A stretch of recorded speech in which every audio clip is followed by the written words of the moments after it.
Well, I'm afraid it doesn't look good. Oh my god, is there anything I can do? I can write you a prescription.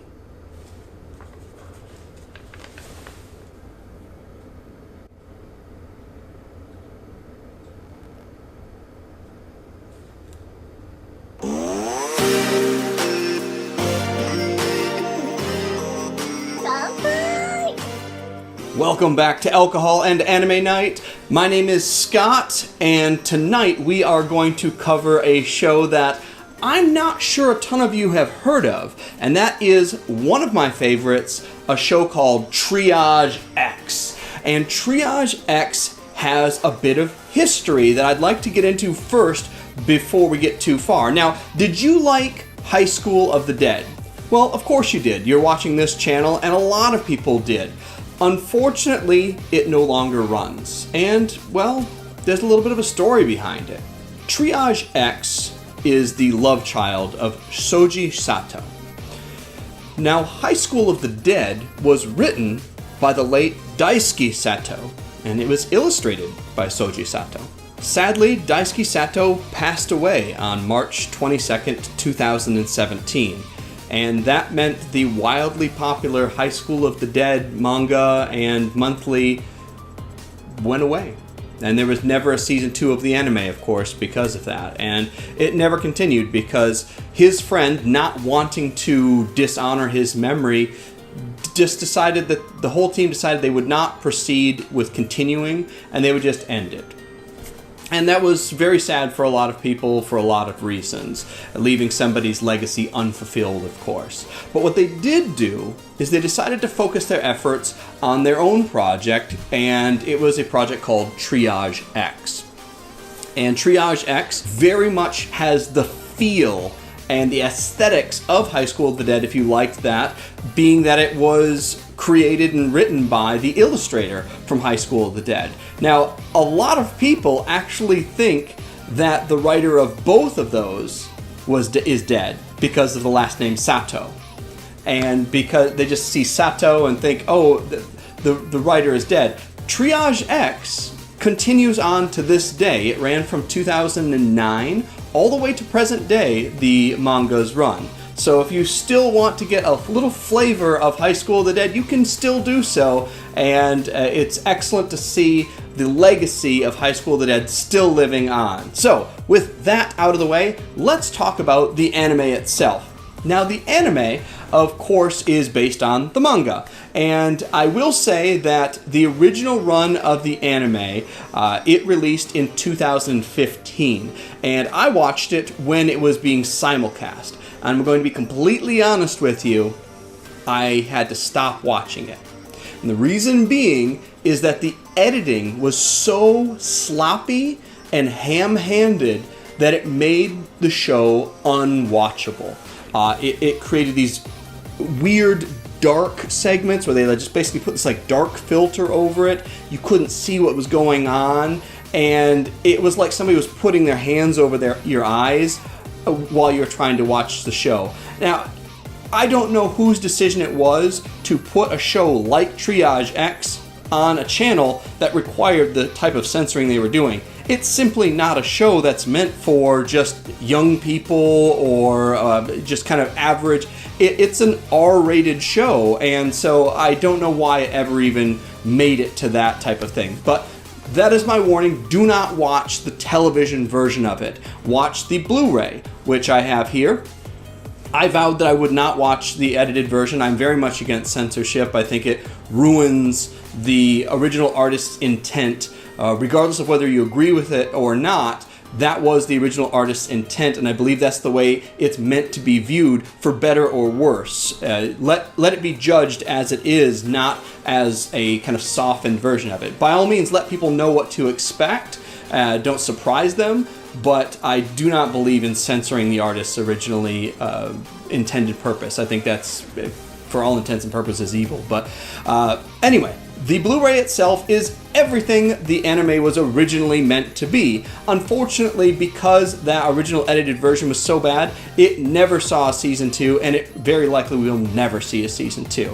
So that Blu-ray represents all episodes of the anime, which is 10 episodes and an OVA. And it is very good. It is uncensored, and I totally recommend it. Now let's talk about the plot of Triage X. And I don't want to give away too much because there's actually some great parts of the story that I think you should experience for yourself. What is Triage X? Well, the basic premise is, think Charlie's Angels, except for their crazy nurses that will kill you. They are a group of vigilantes or assassins or mercenaries, however you really want to explain it. There are several different characters within this organization called Black Label, and they are a secret part of the Mochizuki General Hospital, which is run by the big boss, Masamune Mochizuki. He is kind of like their Charlie. He sends them out on missions that essentially require somebody to be killed. They look at them like cancers, and so all of their terminology, all of their lingo within their missions are very much medical related, which is a fun, interesting thing. They're going to go excise this tumor. It's a Black Label tag, and so that's an interesting way that they view it, as these criminals are malignant tumors that need to be excised. Now, make no mistake, they aren't necessarily heroic. As most vigilantes are, they are judge, jury, executioner, and each one of these characters is severely psychologically damaged. And I don't want to get into why, because that is a plot point that I don't want to ruin for you, but all of these characters are pretty severely psychologically damaged. But what vigilante isn't, right? Right? So I want to get into a couple of the characters. And one thing I think this anime and manga does very well is it doesn't fall into the trap of the typical, here's a male protagonist and here's a harem of girls and they're all, and he's kind of doesn't have a lot of self-confidence, and it feels very formulaic sometimes. This is great in that there is a male protagonist and he kind of is one of the main plot points, but all of the characters seem to share screen time and page time, I suppose, equally. And I like that because they're all interesting characters and they all have an interesting backstory, and so I like the fact that it doesn't just center around this one kind of main simp character. You really get a chance to experience all of the characters a little bit more in depth, and thus you care what happens to them. You really flesh it out, and I love that part of it. We already talked about the big boss. I want to talk about the protagonist. His name is Arashi Mikami, and he is basically living a dual life. He is a student at the academy, but he also moonlights essentially as this vigilante that nobody but the people on his team know about. And that makes for an interesting life at his school because he obviously knows that he has this kind of secondary part, and they're two very different characters, and it makes him kind of unusual at school, which you would be if you were spending your nights shooting guys in the face. The other character who shares, they're kind of almost co-characters, Mikoto Kiba, and she's got long silver hair, and she is kind of his counterpart, and they are a team, and they're part of a team that goes out and basically enacts their vigilante justice. It's very cool to see the character that she projects at school versus the character she is on the team, and that's interesting how we all kind of have that character we project versus character we are, and I like that part that they really get into a lot. A couple of the other characters I'm going to touch on. Again, I'm not going to get onto all of them. One of my favorites is Orihire Nashida, and she is like an idol character, like a young girl. I think she's like 14 years old, but yet she's like a demolitions expert, and she's like a genius. She's much smarter than other people her age. I think she's in college even. So it's she's a very cool, dynamic character, a lot of fun when she comes on screen. The one thing I will say is there's something about her character model in the anime versus the manga that I don't like. I'm not sure what it is. I can't put my finger on it. I've looked at them both kind of side by side, and there's just something about the character model in the anime that I didn't like. it doesn't change. Her character is still the same. Her character is still cool, but something about that model isn't right. If you know what it is and you can catch it, then put it down in the comments. I can't tell what it is. It's just something about it isn't right. Every other character, they nailed it. Something about hers isn't right, and I just wish I knew what it was. Maybe they made her character look too old because I guess she's supposed to be like 14.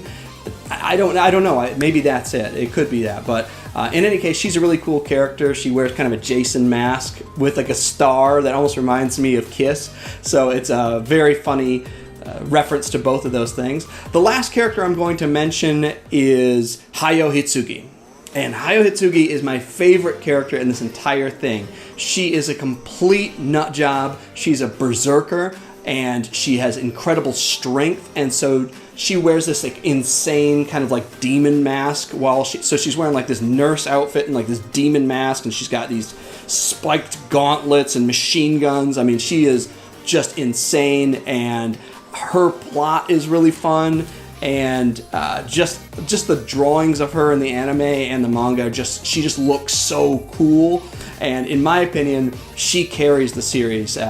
Even though she's not the main character, every time she's on screen or on the page, I just want to see more. So that was my favorite character. Let me know what your favorite character was, but I really liked her a lot. Again, there's probably a dozen more characters that are pretty important to the story, but I'm really not going to get into them because I think it's going to ruin it for you if I do that. Now let's talk about what's good about the anime, and I will also say about the manga, is that there's incredible detail to the vehicles, the motorcycles, the cars. You can tell that the person was a fan of motorcycles and cars, very much like Gunsmith Cats in that respect. The detail on the vehicles and the detail on the weapons. They're very detailed and accurate on what they do and how they work and the specifics of that, which is always interesting to me as an American who has essentially access to all these things at any point in time. I could go to any point in the city and have access to these firearms, where in Japan it would be very difficult to do so, which would mean you'd have to do a lot of like book research, and I think that's really shows the amount of research that went into the show to make it accurate and to make it fun. Before I get to my final rating, I did want to talk about our drink for the evening, which is the Smirnoff Lime. Now, this is kind of an essential bar staple, in my opinion, Smirnoff, and I say the lime is an essential bar staple because very often drinks require lime, and it is sometimes quite difficult to keep lime on stock if you don't have a freezer, if you don't have a refrigerator. So having this lime vodka in your stock is actually a great way to not have to mix the lime separately. And I know some people are like, whoa, you should have the lime. Yes, you should. But in the case that you don't, it really makes for a much simpler mixing of cocktail when you already have the lime flavor in your vodka. So I do recommend that. A lot of people don't like flavored vodkas for this reason or that. I just think it's actually convenient to have it when you're making cocktails and you want to add a lime flavor, but you don't necessarily want to, if you don't have cut limes or you maybe don't have a lemon lime soda that you want to add to it, having the lime flavor in this already definitely helps. It's incredible for summer, and it's really incredible for those poolside drinks. So kanpai, I'm drinking mine out of a skull. Yeah. What's my final diagnosis on this show? Well, if you like nurse girls, if you like firearms, if you like kind of that American shoot 'em up vigilante style action, this show is for you. If you like S-tier ecchi, and I mean it goes hard, maybe not redo of healer level, but it does go pretty hard. I really recommend this show. It's probably easy to find it on Blu-ray these days. Again, the manga is currently running, Dragon Age, so I do recommend picking that up. Again, if you're a fan of High School of the Dead, I really think you're going to dig this. And if you liked Gunsmith Cats, I think that's another one that's very similar to this in that kind of, it feels like an American anime in some ways, and I dig that. They very much got that 1980s action movie feel to it, and I really dig that. But it's been great talking anime with you guys. Until the next time, kanpai.